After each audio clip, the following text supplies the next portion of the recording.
You probably know Mike Huckabee as the former governor of Arkansas, a presidential candidate, and a television personality who hosts Huckabee on the Trinity Broadcasting Network. You may not know that before all that, he was Pastor Huckabee, a Southern Baptist minister who led a congregation for 12 years. He uses that faith background as the foundation of a new book, Rare, Medium, or Done Well, Make the Most of Your Life. In it, he challenges readers to leave a legacy to those who wouldn't be the same had the seeds of your faithfulness not been planted. Well, Mike Huckabee joins us now from Little Rock. Governor, it's good to have you with us. Good to see you again. Well, thank you, Pat. It's a pleasure to be with you, and I loved your very fitting tribute to President Bush.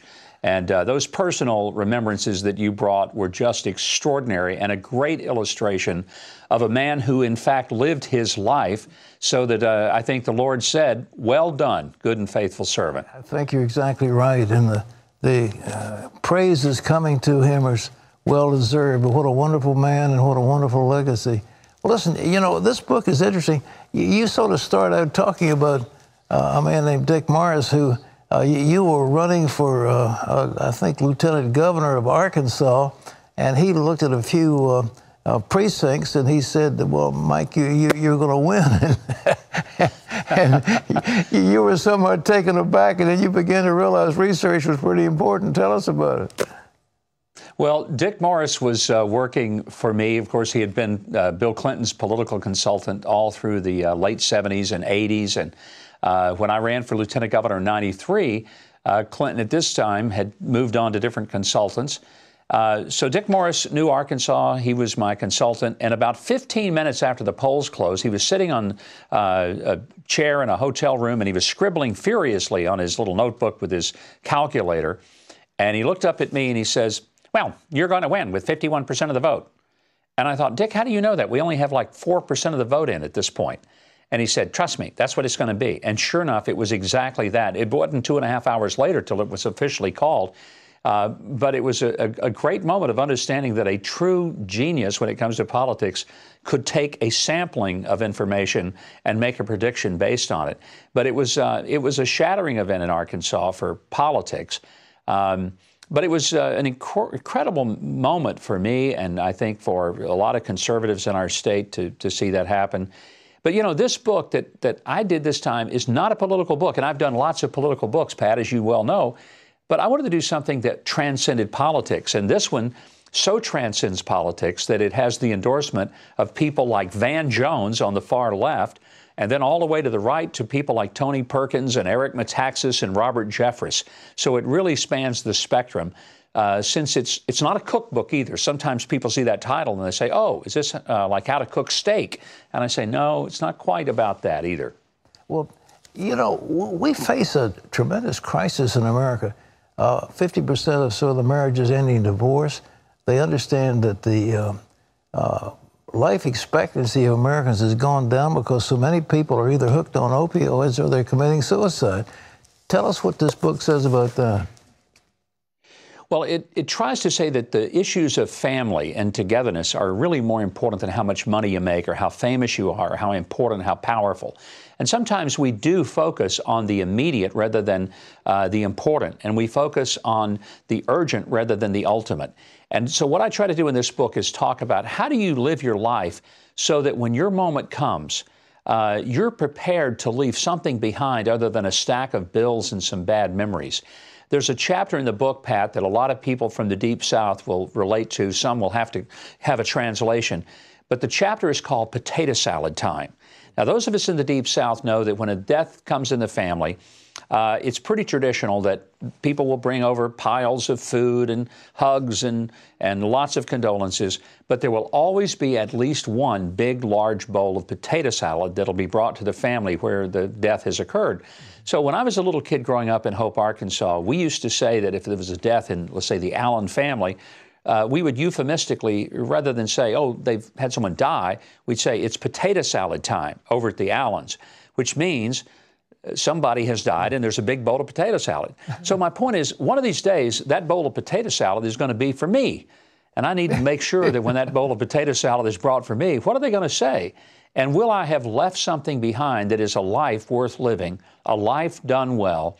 Will my life live beyond my lifetime, or will it all be over and done with just nothing but the dust of human remains? Well, there's one item that's so important. The Lord said that the secret of greatness is service. And you say the best way to win over an enemy is by serving, and not to fight him, but to serve him. Tell us how that's worked in your life. Well, I think it's very important for us to understand that the Christian principles, even if a person is not a believer, they still will work. For example, the idea that you just mentioned of service. If you have someone who is bitter and angry toward you, you can be bitter and angry toward them, but it's only going to increase the bitter. Proverbs 15 says that a soft answer turns away wrath, but grievous words stir up anger. Sometimes we need to remember that in the face of anger, the best thing to do is to provide contrast. And that was a lesson I learned from the Bible, but I applied it politically time and again, where sometimes the best way to deal with someone who's really mad at you is to turn it back with softness. And I'll give you an example. Sometimes people will come up to me in a public place, maybe an airport or hotel lobby. They recognize me from television and from my politics, and they'll just tear into me. They'll tell me what an idiot I am and how horrible my views are, that I'm against women and all these things because I'm pro-life or whatever they want to say. And they'll just go for it for a while. And when they finish, they're expecting me to argue with them. And I'll just look at them for a second, I'll smile, and I'll say, funny you should say that. My wife says almost the same thing to me every single day. Pat, they absolutely don't know what to do. And they look at me and they just kind of stare and then they just walk away.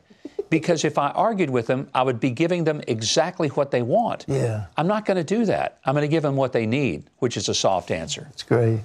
You've got a chapter in here that says parents do matter. What is it about parents? We're living in a day where a lot of parents think that their goal is to be their children's best friend, their buddy, their pal. No, it's to be their mother or their father, to be parents, to provide for them a clear set of rules, a clear set of what's right and wrong, and then to enforce those rules with very stern and very predictable discipline. When children grow up with ambiguity about what they're expected to do, and then when they fail to do it and there's no consequence, we've really put them on a path toward destruction. And I think a lot of parents are afraid of their own children. This is wrong. Parents need not to be afraid of their children. And when I say their children need to be afraid of them, I don't mean in a cowering way, but they need to have respect for their parents, just like I have respect for God. I mean, I don't think God's out to get me, but I also know this. He could if he wanted to. And I want to live my life so that I face his pleasure, not his wrath. Yeah. But I think we've failed to really emphasize to mothers and fathers, stand up and be parents. You're not a child anymore. Don't act like one. Don't try to be one with your children. Be their parents. They need parents. They got friends at school. You've had a tremendously busy life. You had a very successful run for the nomination. You did very well. You've been governor. You've done all these things. How do you stay grounded? What's the secret in your life? I think it's keeping focused that the important things are really the ultimate things. And in a way, that's what this book is all about, is reminding not only others, but it's reminding myself that when my life is over, it's not going to be evaluated by the editorial board of the New York Times. And to that I say, thank God. It's going to be evaluated by my Creator, who knows me best, loves me most. And there are 6 words that I want to hear at the end of my life that I want the Heavenly Father to say about me.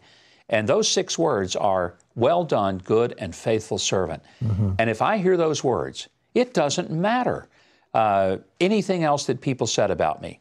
That's what I want to hear at the end of the life when it's my potato salad time. Well, let's hope potato salad didn't come too soon for either one of us. But